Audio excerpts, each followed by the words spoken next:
Hello and welcome to another video review brought to you by yours truly, Thorazine. Today we're going to be taking a look at another Transformers Prime figure by way of first edition Starscream. Now this is the deluxe class release of the Starscream character from the new Transformers Prime cartoon. From the top, the jet mode looks fairly convincing and pretty cartoon accurate. Excuse me. Again, not a whole lot to talk about in jet mode. Top side fairly convincing. I do have a bit of a paint defect on there, but as hard as these figures are to come by here in the States, I'm not going to complain too much. From the underside, you'll see lots of robot kibble hanging off of the top, or off of the top of the airplane. Again, fairly typical of most Transformer jets. You know, from the top they'll look great. From the bottom, you have legs and arms hanging off of them. Again, not a whole lot to talk about when it comes to the vehicle mode. I'll give you a quick look around there. Top, bottom, back, front. Guess it would help if I turned it right side up. Here's the jet from the front. Let's go ahead and take a look at the transformation. The transformation is fairly simple and pretty intuitive. The first thing you want to do is unpeg the legs here. You'll notice there's a peg in each of the ankles, and when you do that, the peg in the thighs will also come loose.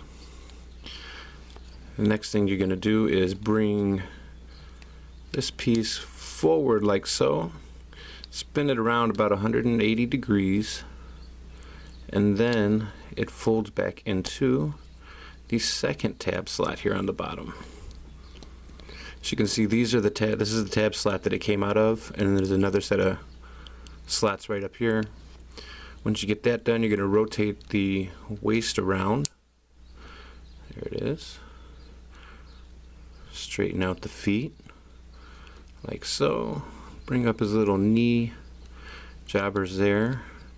And I missed this the first couple times I played with this mold, but there is on the back of the legs small little fold outs that are supposed to represent the tail fins, although they don't actually move to that position on the body during transformation.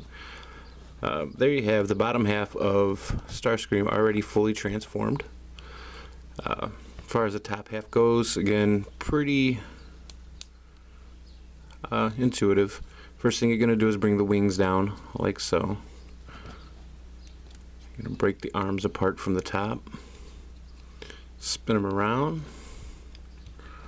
like so, and spin the arms around about a quarter of a spin and pull straight down. You'll see there's a slide point right in here. It's a little scary the first time. It is kind of tight.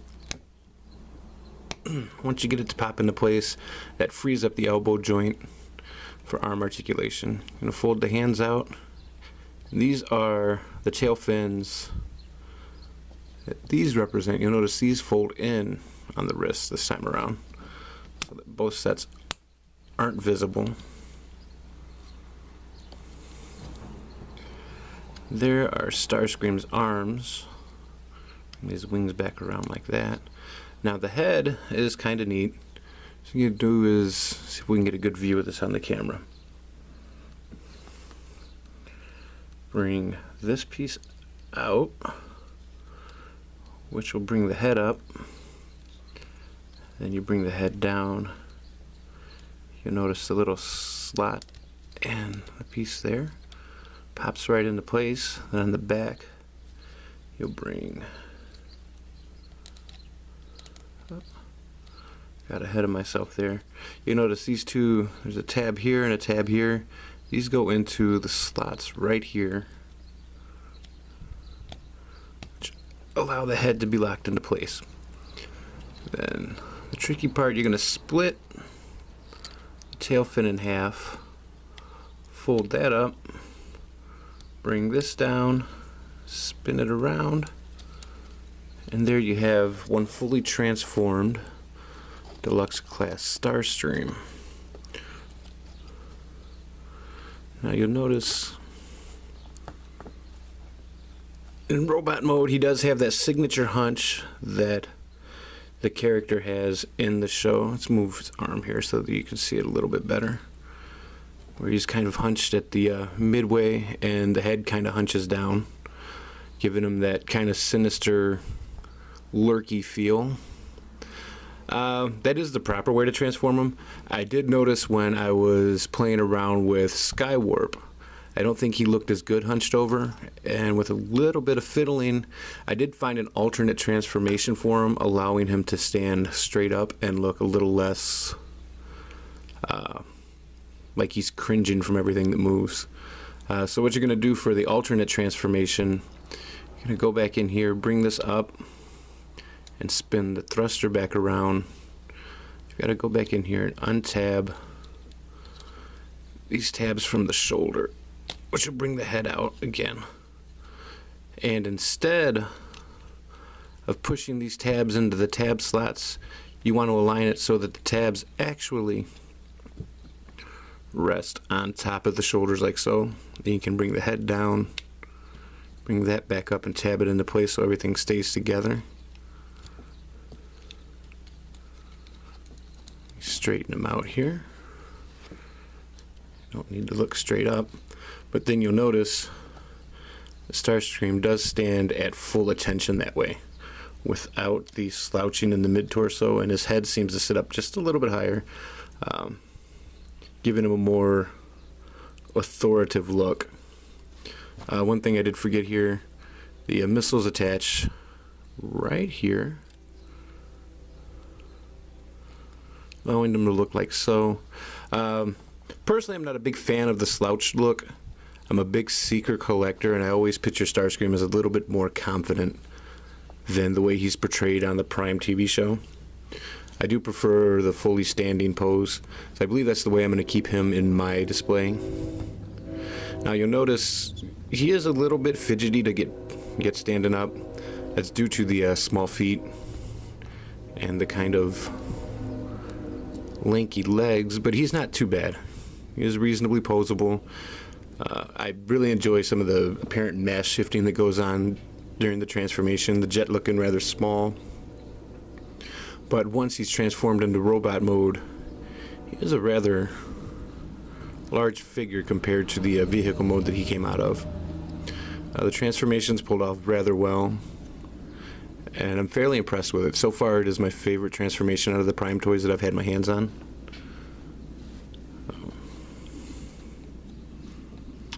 With that being said, I guess we should take a look at the articulation at this point. The feet, not really much articulation there. You can kind of clamshell them shut, so if you need that extra boost when doing a more dynamic pose to get them to be stable, you do have that available to you.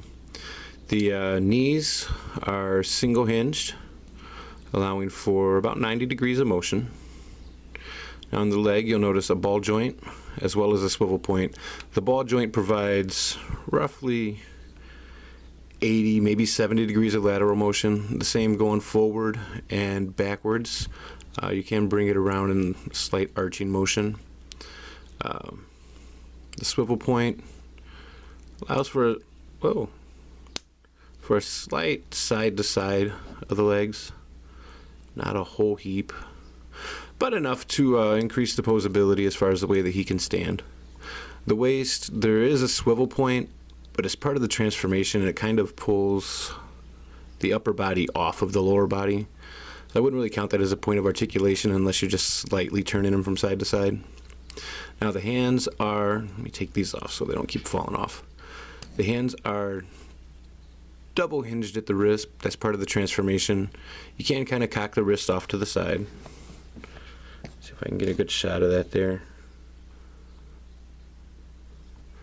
Now the elbow is single hinge, allows for 90 degrees of forward motion there in the arm. There's a swivel point right here, which allows for a full 360 degree rotation of the arm. And then in the shoulder there is a ball joint, which allows for full 360 degree rotation, as well as about 90 degrees, maybe a little bit more, slightly more than 90 degrees of lateral motion there in the arm. The head is attached with a ball joint, you can see from the back. Now the head can be tilted up, actually rather far. don't know if you can see that or not. Let me get them in camera a little bit better. Rather far, all the way down, and even cocked slightly off to the side, giving a more expressive, more of an ability to strike expressive poses. Again, about 360-degree rotation there in the neck also.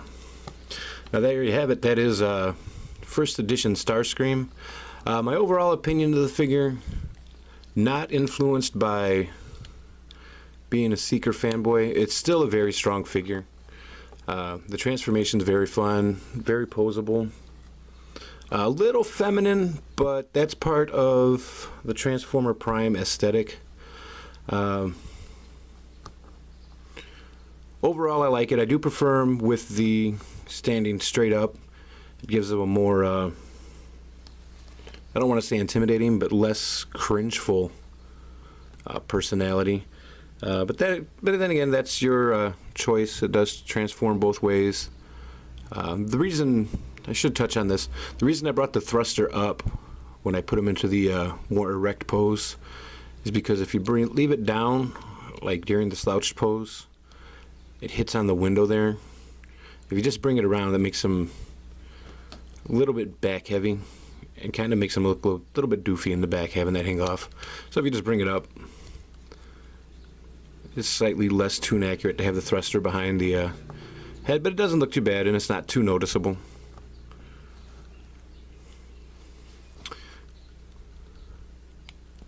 And there you have it. We have Transformers Prime First Edition Starscream review from yours truly, Thorazine. Thank you for watching, and please tune in again for some more of my video reviews.